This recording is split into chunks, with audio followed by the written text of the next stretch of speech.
Hi అండి. అందరూ ఎలా ఉన్నారు? అందరికీ శ్రావణ మాసం శుభాకాంక్షలండి. శ్రావణ మాసంలో మనకి వరలక్ష్మి పండగ, అలానే వినాయక చవితి అయితే వస్తున్నాయి కదా పండగలు.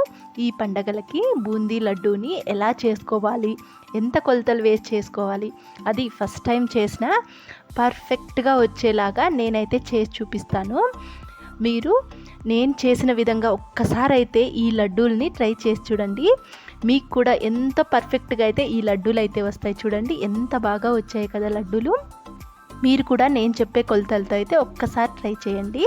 ఇక్కడ ముందుగా లడ్డు చేసుకోవడానికి శనగపిండి అయితే అవసరం కదా మనకి. ఈ శనగపిండిని బయట కొనకరాకుండా పిండిని మనం శనగబ్యాళ్ళే తీసుకొని మిల్లులో అయితే ఆడించుకుంటే పిండి మనకు బూందీ లడ్డు అంత టేస్టీగా ఉంటుందన్నమాట. నేనైతే ఇక్కడ శనగబ్యాలని ఆడించుకొనే పిండి అయితే తీసుకున్నానండి. ఆ పిండిని నేను పిండి జల్లిలో వేసి ఇలా గోళంలో అయితే జల్లిచ్చేసుకున్నాను పిండినంతటి నేను. ఇప్పుడు ఈ పిండిలోకి నీళ్లు వేసుకుంటూ కొన్ని వేసుకుంటూ నీళ్ళు, మనకు దోసపిండి ఉంటుంది కదా, ఆ దోసపిండి కంటే ఇంకొంచెం పలుచుగా అయితే కలుపుకోవాలన్నమాట. దోసపిండి కంటే కొంచెం పలుచుగా కలుపుకోవాలి మనకి. అప్పుడు బూందీలు అనేటివి మనకి ముత్యాల్లాగా పడతాయి అన్నమాట. అంత బాగా వస్తాయన్నమాట. మనకి ఈ పిండి కలుపుకునే దాంట్లోనే ఉంటుంది. ఈ పిండి మనకు కొంచెం లూజ్ అయినా గట్టిగా అయినా కూడా రావండి. మనకు దోశ పిండి కంటే కొంచెం లూజ్గా అయితే నేను చూపించిన విధంగా అయితే కలుపుకోండి. బూందీ లడ్డూలు చాలా టేస్టీగా ఉంటాయి. మరి ఈ పిండిలోకి ఉప్పు వేయాలా, కొంచెం స్వీట్లలోకి వేస్తారు కదా, అలాగా సోడా పొడి ఇదంతా కూడా ఏం అవసరం లేదు. ఉత్త శనగపిండి నీళ్లు వేసి ఇలాగా కలిపేసుకోవాలన్నమాట. ఇలా కలిపేసుకుంటే మనకి బూందీ లడ్డు రెడీ అవుతుంది. ఇక్కడ చూడండి నేను కలిపి పెట్టేశాను. ఇక్కడ చూపిస్తున్నాను చూడండి. ఇలాగా మన వేలు పిండిలో డిప్ చేసినా కూడా ఇలా ఉండాలి. చూడండి పిండి జారిపోతూ ఫింగర్ కనిపిస్తోంది కదా, ఇలాగా ఈ విధంగా ఉంటే పిండి మనకి సరిపోతుంది అన్నమాట. బూందీలకి సరిపోతుంది. నా దగ్గర అయితే ఇలాగా చిల్లులుండేది గిన్నె అయితే ఉందండి. బూందీలు గెరిటెలు ఇప్పుడు ప్రతి ఒక్కరి ఇంట్లోనూ తెచ్చుకొని ఉంటాయి కూడా బయట కూడా మనకి మార్కెట్లోనూ. నా దగ్గర అయితే ఈ గోళం ఉందనేసి నేను దీంట్లోనే వేస్తున్నాను. పిండి అయితే కలిపి పెట్టేసుకున్నాను కదా. ఇప్పుడు స్టవ్ పైన ఆయిల్ అయితే వేడైపోయిందండి. ఇంకా ఈ గోళంలోకి పిండిని వేసుకుంటూ బూందీలు అయితే చేసేసుకుందాం. నూనె బాగా వేడిగా ఉండాలండి. బూందీలు వేసేటప్పుడు గరిటెతో మనం కూర వేసుకుంటాం కదా, ఆ గరిటెతో పిండి తీసుకొని ఇలా గోళంలోకి వేసుకుంటూ ఇలా చేస్తున్నాను. మీ దగ్గర బూందీలు గరిటె ఉంటే గరిటెలోకి వేసుకొని ఇలాగైతే చేసేసుకోవచ్చు. ఇలాగా వేసిన తర్వాత అన్నిటినీ ఒక్కసారి అలాగా తిరిగేసినట్టుగా ఇలాగనాలి. ఇలాగనేసి ఇంకా వెంటనే తీసేసుకోవాలి. మనకు బూందీలు వేగేదేం అవసరం లేదండి. నూనెలోకి పడతానే ఒక్కసారి అలా తిరిగేసుకొని తీసేసుకోవడమే అంతే. ఎక్కువసేపు వేయిస్తే గట్టిగా అయిపోతాయి. మనకు బూందీ పైన క్రిస్పీగా ఉండాలి, లోపల మెత్తగా ఉండాలి. ఇలా అది మీ చూసినప్పుడు ఇలాగా ఇంకొకసారి అయితే వేసేసుకొని తీసేసుకుందాం. చూడండి ఎంత బాగా పడుతున్నాయి కదా ముత్యాల్లాగా.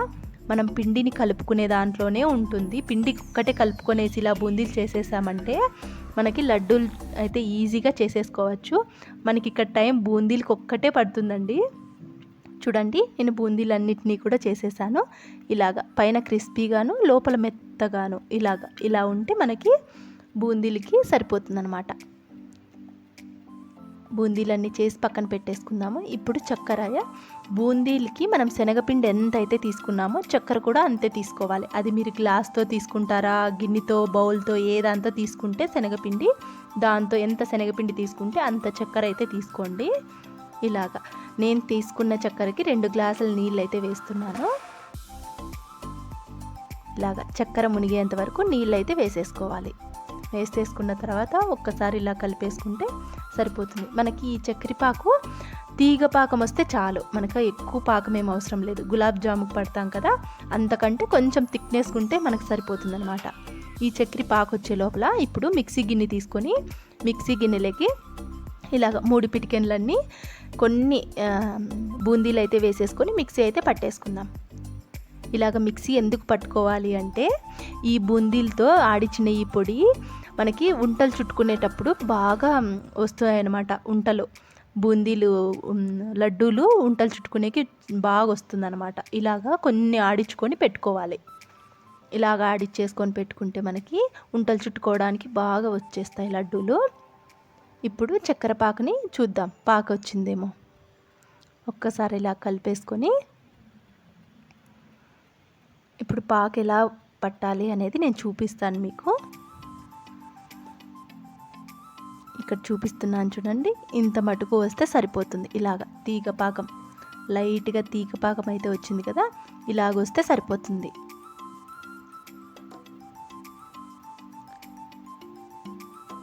ఇప్పుడు పాక అయితే వచ్చేసిందండి. ఇంకా స్టవ్ అయితే ఆఫ్ చేసేసి ఏలక్క బుడ్డల్ని నేను దంచి అయితే వేసుకుంటున్నాను. ఇలాగా ఇలాచి పొడి అంటారు కదా, అదనమాట.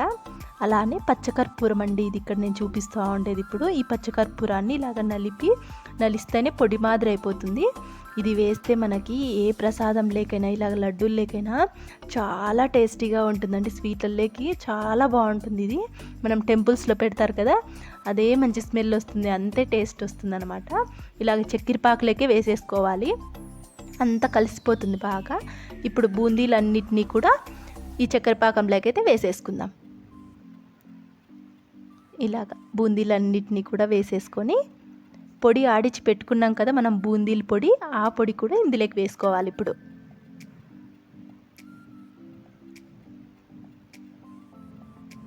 ఆ బూందీ పొడిని కూడా ఇప్పుడు ఇందులోకి అయితే వేసేస్తాం. ఇలాగ అన్నిటినీ వేసేసి నిదానంగా కలుపుకోవాలన్నమాట. మనకి చక్కెర పాకు ఇంకా వేడిగా ఉంది కదా, స్టవ్ అయితే ఆఫ్ చేసేసాను. ఇలాగ వేడిగా ఉంది, నెమ్మదిగా అయితే కలుపుకోవాలి. అంతా బాగా కలిసేటట్టుగా కలుపుకోవాలి. మనం ఇదంతా కలుపుకున్న తర్వాత కూడా మనకి ఇంకా చక్కెర పాకులోనే ఉన్నట్టే ఉంటుందన్నమాట. ఇంత నీళ్ళలాగా ఉంది అని అనిపిస్తుంది, కానీ ఇదంతా బూందీల్లో అయితే పీల్చుకుంటుందండి ఈ చక్కెర పాకు. మనం కలుపుతే వెంటనే ఉంటలు చుట్టేకైతే రాదు. ఇలాగ పెట్టేసిన తర్వాత మనకి ఇదంతా చల్లారిపోవాలన్నమాట, గోరువెచ్చగా అయిపోవాలి. ఇప్పుడు ఇలా కలిపేసుకొని మూత పెట్టేద్దాం. ఆ చక్కెర పాకంతా బూందీలు బాగా పీల్చుకుంటాయి. అప్పుడు ఇలాగ మూత పెట్టేసేసి నేను చిన్న కడాయి పెట్టేసుకొని నెయ్యి వేసుకొని ద్రాక్ష గోడంబిని అయితే ఫ్రై అయితే చేసేసుకున్నాను. వాటిని దీంట్లోకి అయితే వేసేసుకొని ఇంకొకసారి అయితే కలిపేసుకుందాం.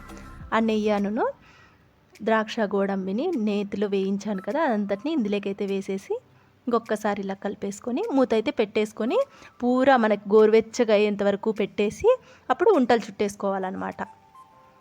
ఇక్కడ చూడండి, నేను ఒక అర్ధగంట తర్వాత మనకి ఈ బూందీలంతా కూడా గోరువెచ్చగా అయిపోయిందండి. చూడండి, చక్కెరపాకు అంతా కూడా బూందీలు ఎలా పీల్చేసాయో గట్టిగా వచ్చింది కదా. ఇప్పుడు ఇక్కడ చేతికి నెయ్యిని పట్టించేసుకొని ఇలాగా లడ్డూలను అయితే ఇప్పుడు చుట్టేసుకుందాము. మీకు ఏ సైజు కావాలి అంటే ఆ సైజులో అయితే ఇలాగ చేసి పెట్టుకోవచ్చు. మనకి ఈ లడ్డూలు 10-15 రోజులు అంటే నిల్వ ఉంటాయండి, అంతే టేస్టీగాను ఉంటాయి. ఒక బాక్స్లోకి వేసి పెట్టుకున్నామంటే మనకి మనం పచ్చకర్పూరం వేసాం కదా, ఎంత మంచి స్మెల్ వస్తుందంటే చాలా మనకు గుడ్డిలో ప్రసాదం పెడతారు కదా లడ్డూలు, అదే టేస్టే ఉంటాయండి. ఒక్కసారి నేను చేసిన విధంగా అయితే ఇలాగ లడ్డూలు అయితే ట్రై చేసి చూడండి, ఖచ్చితంగా మీకు కూడా వస్తాయి. ఇలాగా నిదానంగా ఏమంటే బూందీలు చేసుకునేటప్పుడే ఒక్కటే ఓపికంటే చాలన్నమాట. బూందీలు ఒక్కటే అయిపోతే మనకి లడ్డూల్ని ఇంకా త్వరగా అయితే చేసేసుకోవచ్చు. చక్కెర పాకు ఒకటే పట్టేసుకొని ఇంకా రెడీ అయితే చేసేసుకోవచ్చు. ఈ లడ్డూల్ని మీరు కూడా చేయాలి అనుకుంటున్నారా? అయితే ఇంకా ఎందుకు ఆలస్యం, ఈ వరలక్ష్మి పండగకి వినాయక చవితికి ఇలాగ నేను చేసిన విధంగా అయితే ఈ బూందీ లడ్డూల్ని ఒక్కసారి అయితే ట్రై చేయండి. చాలా అంటే చాలా టేస్టీగా అయితే వస్తాయన్నమాట. ఈ వీడియో మీకు నచ్చిందనే అనుకుంటున్నాను. నచ్చినట్టయితే ఒక లైక్ అయితే చేసి మీ ఫ్రెండ్స్కి రిలేటివ్స్కి షేర్ అయితే చేయండి.